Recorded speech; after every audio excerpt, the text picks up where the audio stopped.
Vamos orar? Vamos orar pedindo para que Deus fale ao nosso coração. Vamos orar pedindo para que Deus perdoe os nossos pecados e ministre sua palavra na nossa vida nesta manhã. Porque o que eu mais quero é te ver. O que eu mais quero é ser envolvido com tua glória e com o teu poder. Porque o que eu mais preciso é do Senhor. Feche seus olhos e faça a sua oração a Deus. Esse momento não é para eu conduzir a sua oração, mas é para o teu coração falar com o Pai.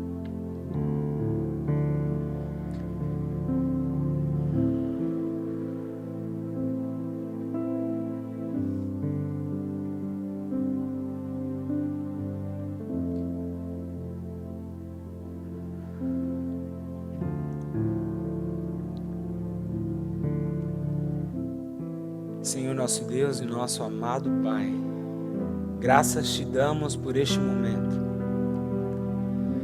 Queremos agora colocar diante de Ti a nossa vida e implorar ao Senhor, tenha misericórdia de nós. Clamamos pelo Teu poder, clamamos pela Tua palavra, clamamos pelo Teu direcionamento, mas também clamamos pelo Teu perdão. Perdoe os nossos pecados, perdoe os nossos pensamentos errados, perdoe os nossos sentimentos que desagradaram o Teu coração e expressaram desconfiança em Ti. Perdoe-nos, ó Pai, porque muitas vezes deixamos a ira, o ódio tomar conta do nosso coração e isso interfere na nossa relação contigo e com o nosso irmão. Nos perdoe, Pai, porque o Senhor é o nosso Pai e o Senhor nos ensinou a amar e não a odiar. Em nome de Jesus, tenha misericórdia de nós e nos lave com o sangue do Teu Filho Jesus, nos enchendo com a Tua graça, nos enchendo com o Teu poder, ó Pai. Nós estamos aqui reunidos em Teu nome. Quando dizemos que reunimos em Teu nome, é dizendo que o Senhor é a razão pela qual estamos aqui, mas também dizendo que é o Senhor que nos sustenta a ponto de estarmos aqui. É no Teu nome, Pai, que nós clamamos ao Senhor, tenha misericórdia de nós e perdoe os nossos pecados. Em nome de Jesus, clamamos para que a Tua palavra, neste momento, venha falar aos nossos corações, pois precisamos Te ouvir. Pai, o maior terror da vida de um filho não é o grito dos inimigos, mas é o silêncio do Pai.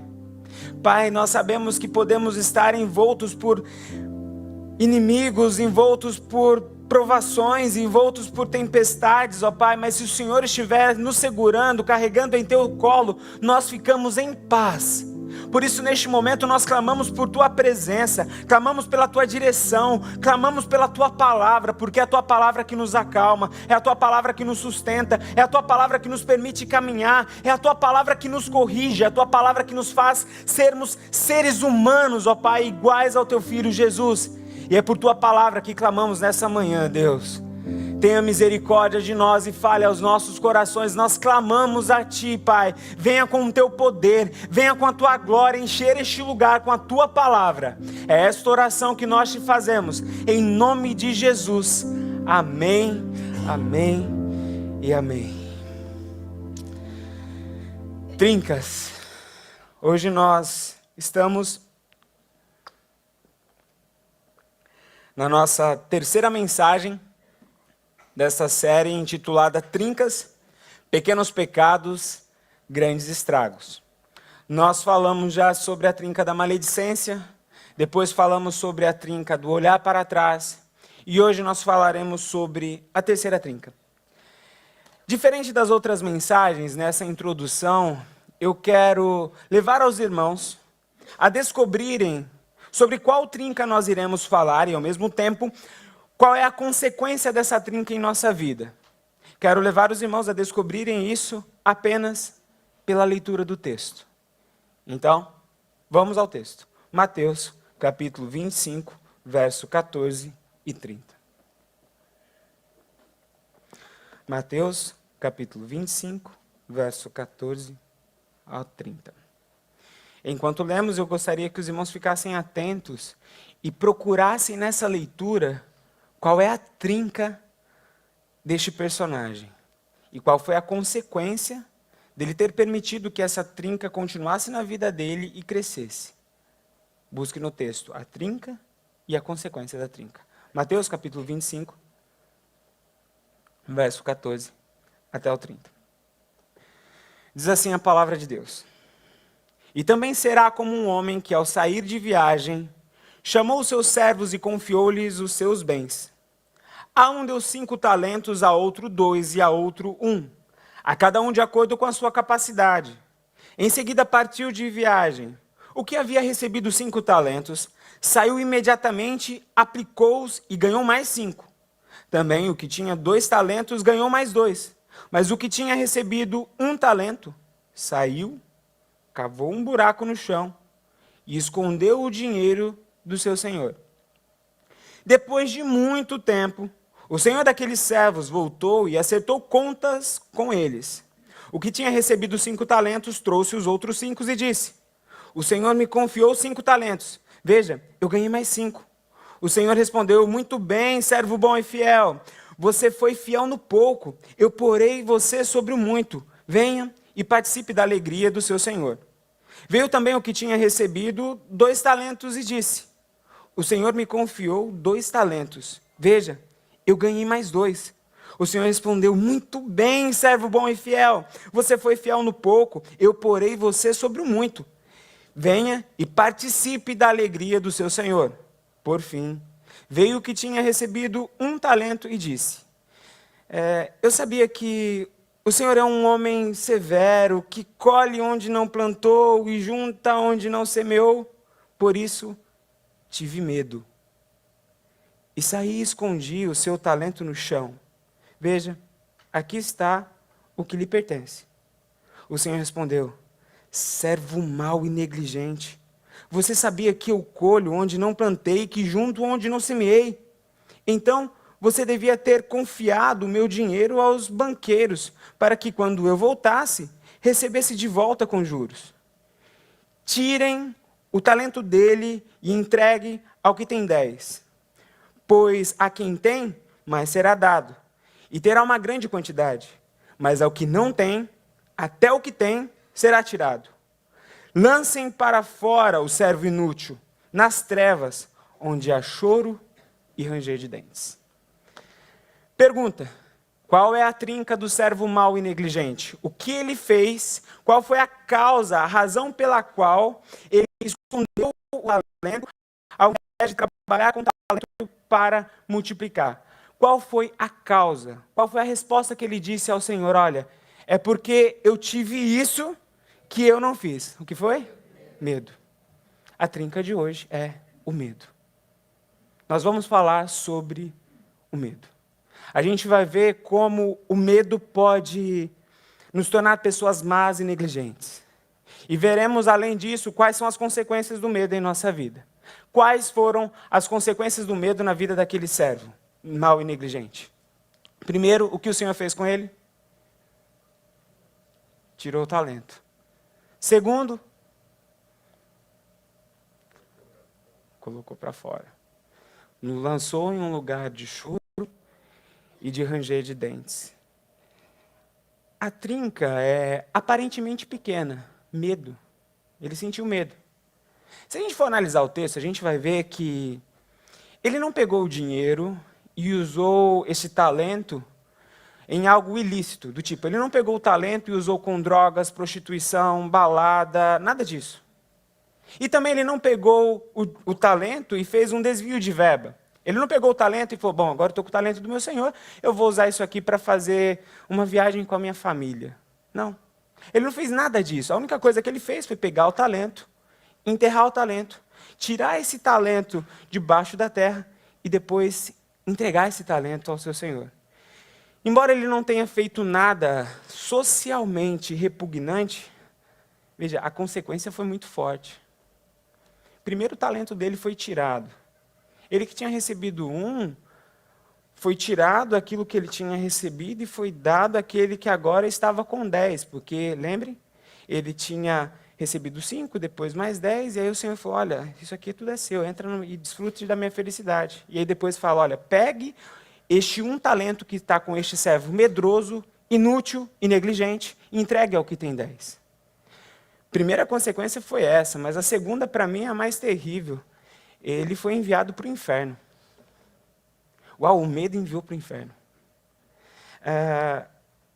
Embora, quando a gente olhe para isso, a gente assuste um pouco, mas é exatamente isso que Jesus diz ali. Jesus está tratando exatamente esse texto. E a conclusão ali é que aquele servo, por conta do seu medo, ele teve o seu talento retirado, ele não desfrutou daquilo que Deus tinha preparado para ele desfrutar, e também agora estava sendo enviado para o inferno. Para que os irmãos não pensem que eu estou forçando o texto, basta nós olharmos para o contexto geral. O que Jesus estava conversando com os seus discípulos? Se nós olharmos para o capítulo 24, onde a conversa começa de Jesus e os seus discípulos, logo no verso 1 a gente vai ver que Jesus começa uma conversa sobre o final dos tempos. Do verso 1 até o meados do capítulo 24, ele vai estar dizendo aos seus discípulos: fiquem atentos para estes sinais, porque quando estes sinais começarem a acontecer, é que o fim dos tempos está próximo. Depois dele dar este ensinamento aos seus discípulos, ele começa um segundo momento do diálogo. Ele vai dizer: embora vocês vão ter todos estes sinais, eu quero dizer para vocês que o dia e a hora ninguém sabe. O que vocês precisam saber é que vocês precisam estar prontos para que, quando eu voltar, vocês prestem conta da vida de vocês a mim. A mensagem que Jesus estava querendo dizer aos seus discípulos e deixar para nós é que um dia essa história aqui vai acabar. E quando essa história acabar, nós teremos de prestar contas a Deus sobre tudo o que fizemos aqui e tudo o que fizemos com o recurso que Ele nos deu. Para ilustrar este ensinamento que Ele havia dado aos discípulos, Ele conta duas histórias. A primeira história é a parábola das 10 virgens. As 10 virgens são colocadas nesse diálogo para mostrar que haverão pessoas que estarão preparadas para o encontro com Deus e outras que não estarão preparadas. E as que não estiverem preparadas ficarão fora do encontro com o noivo. Na parábola das 10 virgens, a história é a seguinte: 10 virgens estavam preparando para encontrar com o noivo, porém só 5 estavam preparadas com azeite de reserva para que pudessem esperar até o último momento o encontro com o noivo. E as outras 5 não estavam preparadas. O noivo chegou, as que estavam preparadas entraram para desfrutar de tudo aquilo que o noivo tinha preparado, e as outras 5 que não estavam preparadas ficaram de fora. Para reforçar este ensinamento, o Senhor Jesus vem com uma segunda parábola. E ele então vai contar essa parábola dos talentos. E a conclusão dessa parábola é: olha, quero dizer para vocês que sim, o medo pode te mandar para o inferno. Eu não estou dizendo aqui que por conta do medo nós podemos perder a nossa salvação, porque eu não acredito nisso. Eu acredito conforme está na palavra de Deus, no texto que nós veremos agora, em João capítulo 10, do verso 27 ao verso 29. A palavra de Deus diz assim: as minhas ovelhas ouvem a minha voz, eu as conheço e elas me seguem. Eu lhes dou a vida eterna, e elas jamais perecerão. Ninguém as poderá arrancar da minha mão. Meu Pai, que as deu a mim, é maior do que todos. Ninguém pode arrancar da mão do meu Pai.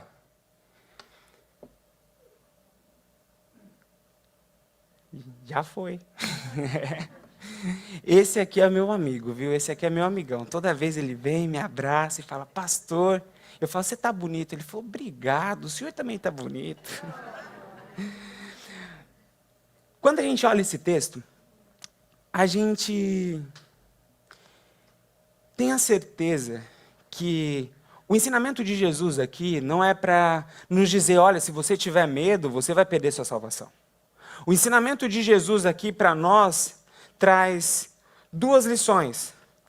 A primeira lição é que o medo pode nos impedir de sermos salvos. Veja que foi por conta do medo que aquele homem foi lançado no lugar onde há choro e ranger de dentes. Veja que foi por conta do medo que aquele servo não fez o que tinha de fazer. Veja que foi por conta do medo que ele se tornou, segundo a palavra de Deus, não é o pastor Emanuel que está falando, se tornou um servo inútil e negligente. Essa parábola diz para nós que o nosso medo pode nos impedir de sermos salvos. Mas para nós que já somos salvos, essa parábola traz uma segunda lição. E a segunda lição que ela nos traz é que o medo pode nos tornar maus e negligentes. E como consequência disso, nós deixamos de desfrutar aquilo que o Senhor preparou para nós, porque veja, esse servo que teve medo, ele não recebeu o convite para entrar na alegria do Senhor. E ao mesmo tempo, quando o medo toma conta do nosso coração, nós que somos servos do Senhor, que já entregamos a nossa vida, também podemos ter retirada de nossa vida todas as bênçãos que o Senhor tem preparado para nós. Essas são as duas lições. Uma lição é para aqueles que ainda não entregaram a vida para Jesus, que o medo pode lançar a sua vida no inferno. E a segunda lição é para você que já entregou a sua vida para Jesus. O medo, embora pareça algo muito pequeno, pode congelar a sua vida a ponto de você se tornar ineficiente, inútil. E também, trazendo como consequência, o não desfrutar de tudo aquilo que Deus tem preparado para você. Essas são as duas lições que esse texto nos traz. Eu vou dividir essa mensagem em duas partes. A primeira parte eu vou ministrar hoje. A segunda parte irei ministrar na semana que vem. Nessa primeira parte nós vamos falar sobre como o medo pode nos impedir de sermos salvos. Aí talvez nesse momento você fale, pastor, então posso ir embora e já pegar minha feijoada, porque eu já sou salvo e a mensagem é só para quem não é salvo. Errado. Se você já é salvo, Deus trouxe você aqui para que você ouvisse essa mensagem, para que você pudesse conhecer, aprender as formas como Deus quer usar a tua vida para você evangelizar outras pessoas. Anote os versículos que vou citar aqui, anote toda a caminhada lógica que nós vamos desenvolver aqui, para que você pegue essa mensagem, pegue esse estudo aqui, e isso seja um instrumento de evangelização na sua vida, no seu dia a dia. Porque, notem, evangelizar não é um dom. Tá? Evangelizar é uma comissão da parte de Deus. Quem tem a responsabilidade de evangelizar não é apenas o pastor, não é apenas o missionário, não é apenas a equipe de louvor. Quem tem a responsabilidade de evangelizar é a igreja de Cristo. Evangelização não é dom, evangelização é comissão, é comissionamento. Ide por todo mundo e pregar o evangelho a toda criatura. O Senhor Jesus disse isso à igreja. Portanto, se você está aqui, o Senhor trouxe você para este lugar, neste momento, para que você pudesse aprender a como evangelizar pessoas ao seu redor. Porque os irmãos entram em lugares que eu jamais entrarei. Os irmãos têm um círculo de amizades que eu não tenho. E é lá que o Senhor quer chegar por meio de sua vida. O segundo motivo pelo qual o irmão está aqui e vai ouvir uma mensagem de evangelização é para que os irmãos me ajudem em oração. Porque todas as vezes que entramos em uma missão de evangelizar, de proclamar o amor de Cristo, nós entramos em uma luta espiritual. Portanto, enquanto o irmão ouve essa mensagem, enquanto o irmão está fazendo as suas anotações, ore. Porque enquanto há o convite para a salvação, há também uma guerra espiritual. E nessa guerra espiritual só podemos vencer com oração. Então, se você é salvo, Deus te trouxe aqui para ouvir essa mensagem por esses dois motivos. Agora, se você ainda não entregou a sua vida para Jesus, ou se você está distante, se você está naquela condição de desviado, ou você está naquela condição que, poxa, eu não estou desviado, não estou fazendo nada de errado, mas sabe, eu estou cansado com essa história de igreja, eu vim aqui nem sei porquê, eu quero dizer para você o porquê você veio aqui. Porque Deus quer falar com você. Eu quero dizer que Deus quer muito falar com você, mas muito mesmo. Porque antes de escrever essa mensagem, eu escrevi 2 outras mensagens. Eu comecei a escrever uma, já tinha 3 páginas escritas, e o Senhor falou, não é isso. Eu peguei aquela mensagem, coloquei dentro da minha gaveta, então vamos para a próxima. A primeira mensagem que eu estava fazendo era sobre amor ao dinheiro.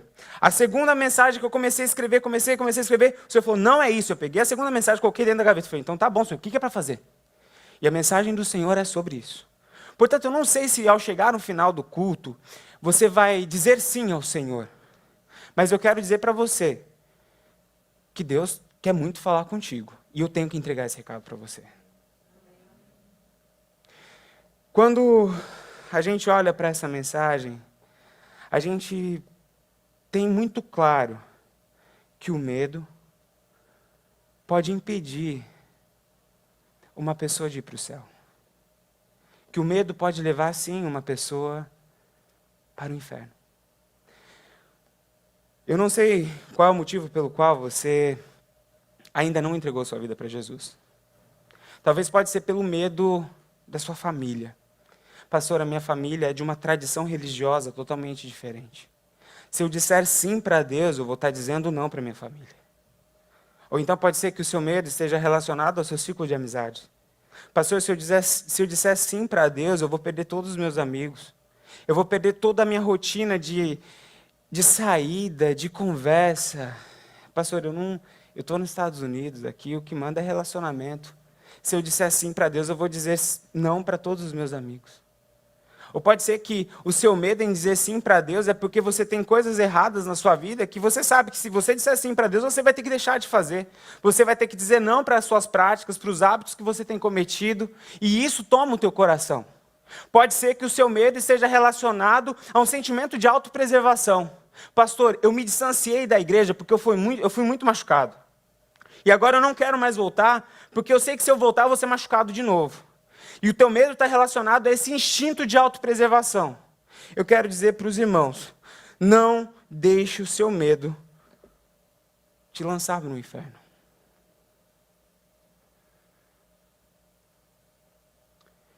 Não deixe o seu medo lançar você no inferno. A Bíblia nos ensina que essa verdade, ela precisa ser dita a todo tempo, porque nós somos cronicamente medrosos. A palavra de Deus nos diz, em Mateus capítulo 16, versos 25 e 26, as seguintes palavras. Pois quem quiser salvar a sua vida, a perderá. Mas quem perder a vida por minha causa, a encontrará. Pois que adiantará o homem ganhar o mundo inteiro e perder a sua alma? Ou o que o homem poderá dar em troca da sua alma? Mateus capítulo 15, verso 25, verso 26.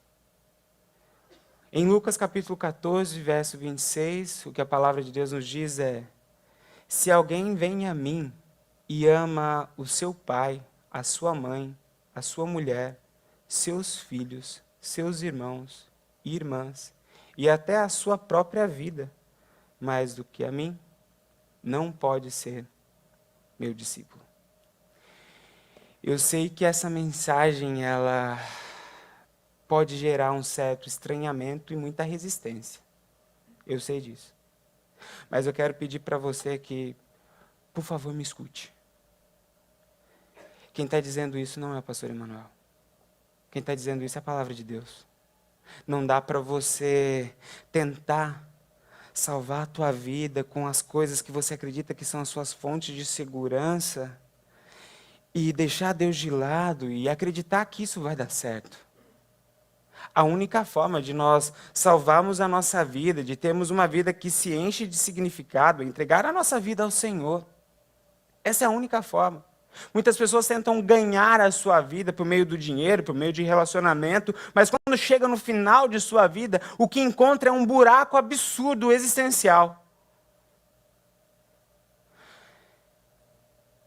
Por favor, me escute, não apenas porque é a palavra de Deus, e isso já seria motivo suficiente. Mas, por favor, eu peço para que você me escute, porque a história tem mostrado que isso é verdadeiro, que isso é real. Eu participei de 2 sepultamentos. Um sepultamento foi no final de um mês, e o outro sepultamento foi no meado do mês seguinte. Porém, foram sepultamentos muito próximos. O sepultamento primeiro que fiz aconteceu da seguinte forma. Eu estava no meu gabinete e, de repente, eu recebo uma ligação de uma jovem, ela estava no Canadá, e ela ligou para mim e falou: pastor, meu pai acabou de falecer, ele está indo no Brasil. E meu pai não era de igreja nenhuma, pastor, e nós não temos ninguém para fazer a cerimônia de sepultamento. Eu queria saber se o senhor pode fazer a cerimônia do meu pai. Eu falei: com certeza. Passa para mim os dados da sua família, a gente vai estar lá do lado dando apoio e faça essa celebração.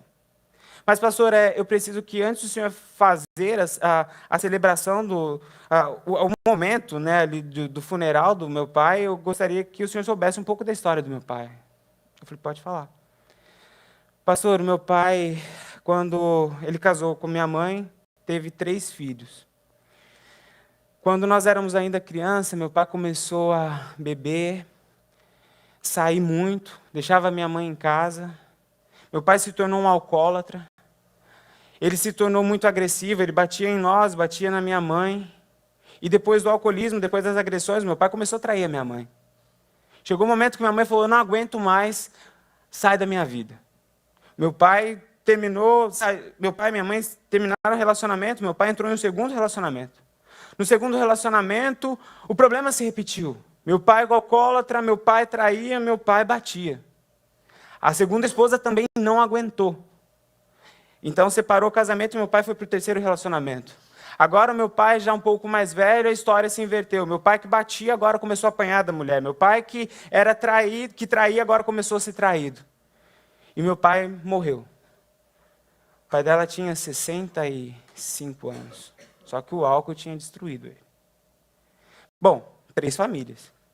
O que você espera de uma pessoa que dedicou a sua vida a fazer todas as suas vontades, todos os seus prazeres, correr atrás daquilo que dava prazer a ele, e construiu 3 famílias no dia do sepultamento? Usando apenas a lógica e a matemática, a gente pensaria o seguinte, bom, uma família, geralmente a gente enche uma igreja, 3 famílias, a gente vai encher 3 igrejas. Só que, contrariando tudo e a todos, não tinha quem carregasse o caixão. Eu tive que carregar o caixão. Eu não tenho problema em carregar o caixão. Se precisar carregar o caixão de alguém aqui, vou estar lá para carregar o caixão. Thank you. You are welcome. Mas é triste. É triste quando você tem que carregar o caixão porque não tem ninguém para carregar.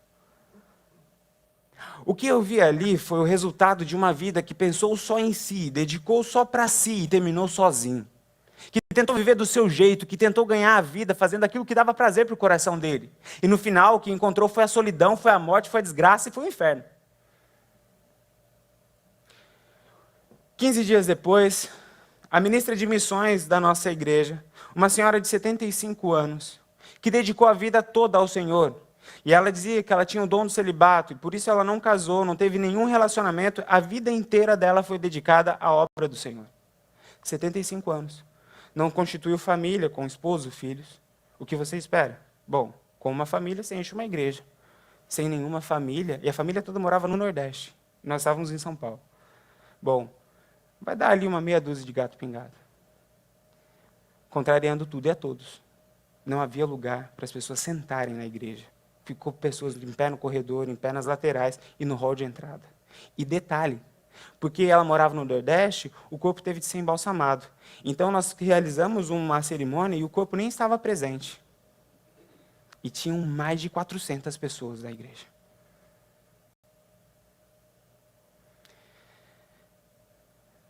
Uma pessoa dedicou a sua vida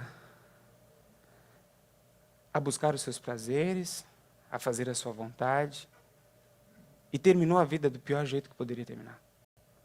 Outra pessoa decidiu entregar a sua vida ao Senhor e conseguiu construir relacionamentos sólidos. As pessoas choravam à beira do caixão dela, dizendo, a Liette não podia morrer, ela vai fazer muita falta. 75 anos de idade e ainda fazia falta. E as pessoas choravam e depois agradeciam a Deus. Deus, obrigado, porque a minha vida foi transformada pela vida da Liette. Senhor, obrigado, porque o meu casamento foi restaurado por meio da vida dessa mulher. E inúmeros testemunhos, nós tivemos ali horas e horas de pessoas se levantando e agradecendo e louvando a Deus por tudo que havia acontecido por meio da vida da Liette. Veja, a palavra de Deus não erra. A palavra de Deus não mente. Não existe nada melhor do que você entregar a sua vida ao Senhor e viver um relacionamento com Cristo que seja sério, que seja verdadeiro. O pecado não vale a pena. O prazer carnal não vale a pena. A vida de luxo desse mundo não vale a pena. O correr atrás do dinheiro não vale a pena. A única coisa que vale a pena na nossa vida é entregar o nosso coração, o nosso caminho ao Senhor, para que Ele transforme a nossa história. Isso faz com que a gente tenha vida de verdade. Se você não quer perder a sua vida, volte para os caminhos do Senhor ou entregue a sua vida de uma maneira definitiva ao Senhor. Esse é o recado de Deus para você. Eu não estou aqui para te pôr medo, eu não estou aqui para colocar ameaça em você, mas eu quero dizer para você o que Deus manda te dizer. Nós não sabemos o dia de amanhã e Deus te chama para a salvação.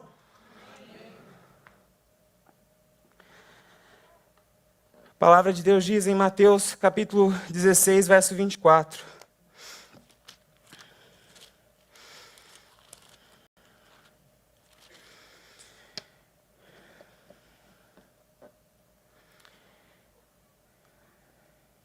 Então Jesus disse aos seus discípulos: se alguém quiser acompanhar-me, seguir-me, negue-se a si mesmo, tome a sua cruz e siga-me. Negar a si mesmo, tomar a sua cruz e seguir Jesus, precisa ser entendido por nós. Negar a si mesmo é dizer não para tudo aquilo que muitas vezes invade o nosso coração e tenta tomar o controle da nossa vida. E dizer não para tudo isso.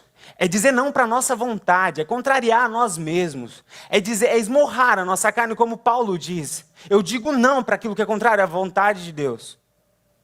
Tomar a cruz não é apenas você enfrentar os problemas. Cruz não é problema.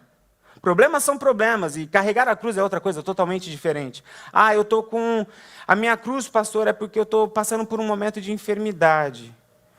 Pastor, a minha cruz é porque eu estou desempregado. Pastor, a minha cruz é a minha sogra. Problema é problema. Cruz é cruz. E sogra é sogra. Cada coisa é uma coisa. A gente não pode misturar. O que a gente precisa entender de uma maneira muito clara é que quando o Senhor fala que nós precisamos tomar a nossa cruz, quando alguém tomava a cruz naquele tempo, naquele período em que Jesus estava conversando com os discípulos, era alguém que dizia a todo mundo: eu estou caminhando para a morte. Eu estou deixando esse mundo. Quando as pessoas viam alguém com uma cruz nas costas, ficava muito claro onde essa pessoa ia terminar. O mundo precisa olhar para a nossa vida e ter a certeza que nós estamos matando o nosso eu em nome de Cristo. O convite do Senhor a você é exatamente este nessa manhã. Não é um convite fácil, não é um convite tranquilo, é um convite muito sério, mas eu quero dizer para você que é a melhor escolha que você pode fazer na sua vida. Não tenha medo. Não tenha medo. Eu estava conversando com um jovem, ele era um jovem muito inteligente, tinha um QI acima da média. Ele passou em um dos vestibulares mais difíceis do Brasil, não sei quem conhece aqui, o vestibular da ITA. E um jovem muito capaz, logo muito cedo ele já tinha se tornado empreendedor. E ele conversando comigo, ele disse: pastor, eu não consigo entender como o ato de levantar a mão e dizer eu aceito Jesus como meu único e suficiente Salvador pode transformar toda a minha vida. O que há de místico nisso? O que há de real nisso? Eu falei: o problema é que você não entendeu o que você está fazendo. Não é só o levantar a mão e repetir palavras mágicas.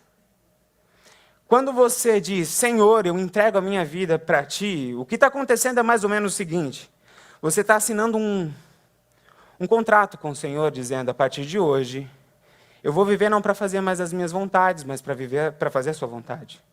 As decisões que tomarei daqui para frente não serão baseadas mais na minha competência intelectual, mas sim na Tua palavra.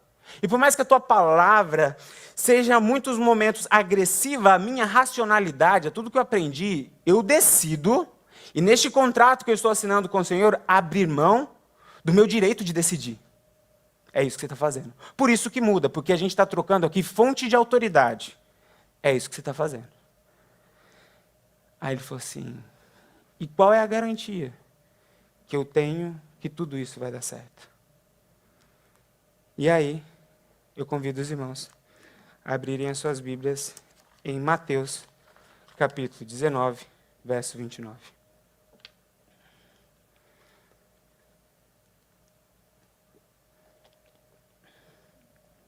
Mateus, capítulo 19, verso 29.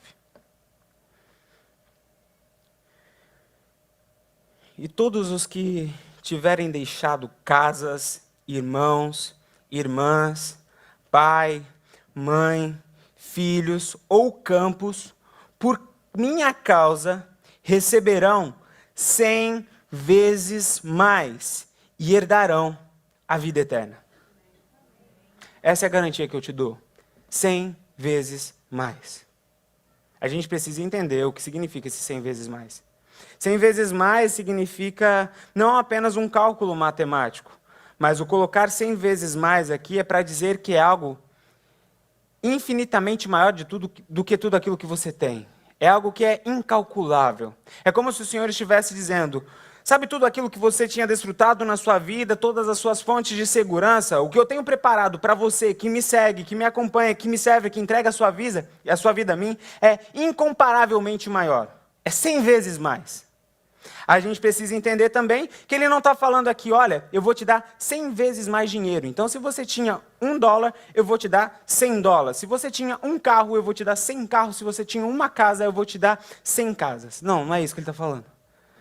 O que ele está falando é o seguinte, que toda a tua sensação de segurança, de amor, de conforto, de cuidado, será infinitamente maior. Porque Ele é um Deus que cuida como ninguém, que ama como ninguém, que protege como ninguém e que sustenta como ninguém. Essa é a promessa de Deus para nós. E Ele nos garante este cuidado, essa proteção em vida aqui na terra. E Ele complementa isso com a seguinte frase: olha, e não, a promessa não é apenas para agora, é também para a vida eterna. Esse ensinamento, essa promessa, essa é a garantia de Deus para nós. Portanto, se você ainda não entregou a sua vida para Jesus, ou se você está distante dos caminhos do Senhor, a palavra de Deus para você hoje é: não tenha medo. O que Deus tem para você é infinitamente maior do que tudo o que Satanás e o mundo pode te oferecer. Não se iluda com esse mundo. Eu sei que aqui na América nós somos levados pelo zeitgeist, pelo espírito da época, a pensar no dinheiro, a correr atrás do dinheiro, a sacrificar a nossa família, a sacrificar a nossa vida com Deus, a sacrificar o nosso tempo na igreja pensando no dinheiro. Eu quero dizer para você que a tua salvação não está em quanto você tem na carteira. Que a tua segurança não está na tua conta bancária. Eu quero dizer para você que a tua segurança, que o teu refúgio verdadeiro está nas mãos do Senhor. E Ele te chama de volta para casa. Nesse momento eu quero terminar essa mensagem. E eu quero convidar a igreja toda a fechar os olhos. Você que sabe que essa mensagem foi escrita para você, Deus nesse momento está te fazendo um convite. Eu quero agora que toda a igreja feche os olhos e ore ao Senhor neste momento. Toda a igreja feche os olhos agora e ore ao Senhor neste momento. Nós estamos em um momento de salvação. Nós estamos em um momento de luta espiritual. Neste momento, você que sabe que Deus está falando contigo, eu quero dizer para você aquilo que está na palavra do Senhor. Em Romanos, capítulo 10, verso 9 e 11. O Senhor nessa manhã diz a você as seguintes palavras. Romanos capítulo 10, 9 e 11. Se você confessar com a sua boca que Jesus é Senhor e crer em seu coração que Deus o ressuscitou dentre os mortos, será salvo. Pois com o coração se crê para a justiça e com a boca se confessa para a salvação. Se nesse momento você quer entregar a sua vida ao Senhor Jesus, ou você quer se reconciliar com o Senhor Jesus, eu vou orar. E eu quero que você repita essa oração na tua mente. Se você concordar com cada palavra que eu vou dizer agora, repita essas palavras no seu coração. Senhor Jesus, eu entrego a minha vida a Ti. Conduz a minha história. Perdoa os meus pecados. Eu reconheço o Senhor como o único caminho para a salvação. Escreva o meu nome no livro da vida. Em nome de Jesus. Amém. Se você estava distante dos caminhos do Senhor e quer voltar ao Pai, à casa do Pai, repita essa oração comigo. Senhor Jesus, eu peço perdão pelos meus pecados. Eu me distanciei de Ti. Me aceite de volta. Eu quero voltar para casa. Me perdoe. Me abrace. Conduza o meu caminho. Em nome de Jesus. Amém. A igreja ainda de olhos fechados, eu quero perguntar para você que fez essa oração, onde você estiver, levante a sua mão, eu quero orar por você. Alguém que fez essa oração, glória a Deus por sua vida aqui à frente. Há mais alguém? Glória a Deus por sua vida aqui atrás. Glória a Deus por sua vida aqui à frente. Glória a Deus por sua vida. Glória a Deus por sua vida. Glória a Deus por sua vida. Glória a Deus por sua vida. Glória a Deus por sua vida. Glória a Deus por sua vida.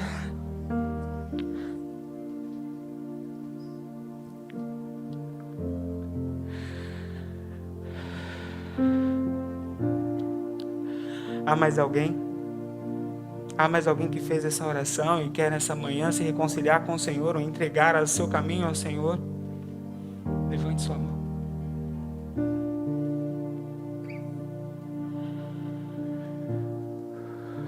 Senhor, nosso Deus e nosso Pai,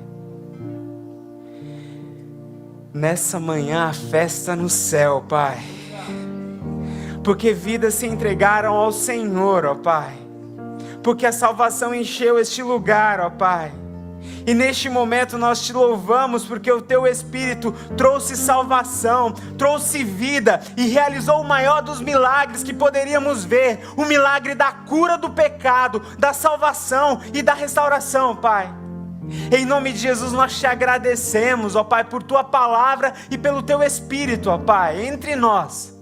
Em nome de Jesus, nós colocamos diante de Ti a vida destes irmãos e dessas irmãs agora, ó Pai, que entregaram as suas vidas ao Senhor. Pai, em nome de Jesus, escreva estes nomes no livro da vida, Pai. Transforme essas histórias, transforme os destinos, ó Pai. Em nome de Jesus, nós clamamos ao Senhor. Venha com a Tua graça, venha com o Teu poder. Encher a vida dessas pessoas que se entregaram ao Senhor nesta manhã, Pai. Receba de volta a Tua casa, aqueles que estão decidindo voltar aos seus caminhos, ó Pai, em nome de Jesus, Deus. Nós clamamos ao Senhor para que o Senhor os abençoe com a Tua graça e com o Teu poder. Pai, que nós como igreja possamos cuidar deles com o Teu amor, para que eles possam crescer e dar os frutos de salvação, de transformação nessa igreja, na família e nos lugares por onde eles forem. Em nome de Jesus, nós te agradecemos por tudo que o Senhor fez neste lugar, por tudo que o Senhor ainda fará. Em nome de Jesus. Amém e amém. Eu acredito que se há festa no céu, tem que ter festa na terra. Vamos louvar a Deus com uma salva de palmas, porque hoje vidas foram transformadas, pessoas foram salvas, histórias, destinos foram transformados. Se essa palma for só para minha palavra, tá bom, mas se for para Deus, se for pela salvação, ainda tá fraco. Glória a Deus.